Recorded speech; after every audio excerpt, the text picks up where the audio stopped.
So I was 30 years old, and I had never taken a single business class, and I've never taken any marketing classes, and I've never used at the time, it wasn't PowerPoint, it was called Persuasion. On the Mac, it was called Persuasion. And so I bought a Mac so I could use Persuasion, and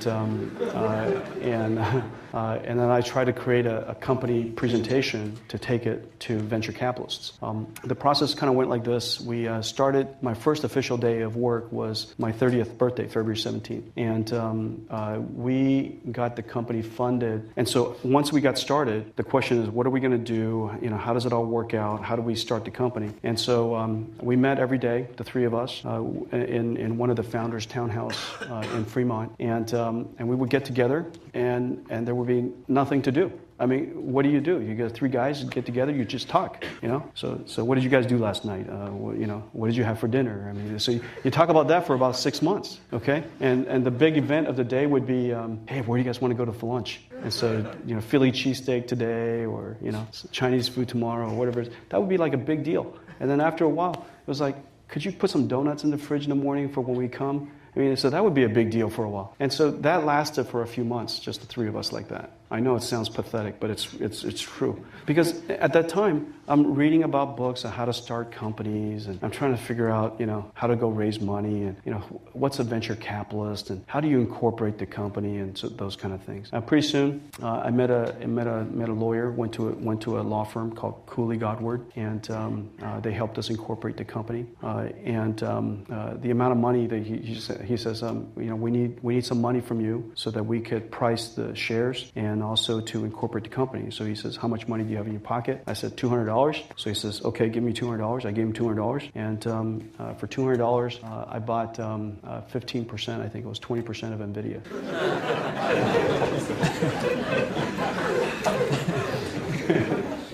So it was a good deal. Yeah. 20%, yeah. And then I went back to the house, and then went back to the condo, and they both gave me $200, and they both got 20%. And that's how it worked, literally. It's not much more. Here's the thing. NVIDIA, I never finished my business plan. I know it. We never finished a business plan. Never could figure out how to finish a business plan, to tell you the truth. And if I would have finished that book, and I went to Borders and got Gordon Bell's book, How to Start a High-Tech Company. It's like this thick. If I would have read the whole thing, I would have been dead now. We would have run out of money, ran out of time. And so I read the first 3 or 4 chapters, and I got to go to work. Yeah, so I incorporated the company. They introduced us to 2 venture capitalists, and I just went to their office and told them what I like to do. The thing that gets the company funded, and when you get to that point, you just have to remember a few things. VCs don't invest in business plans because business plans are easy to write. I couldn't write it, but other people could, right? And so they invest in this. They invest in great people. And so the question is do they trust you? Your reputation matters. Your history matters.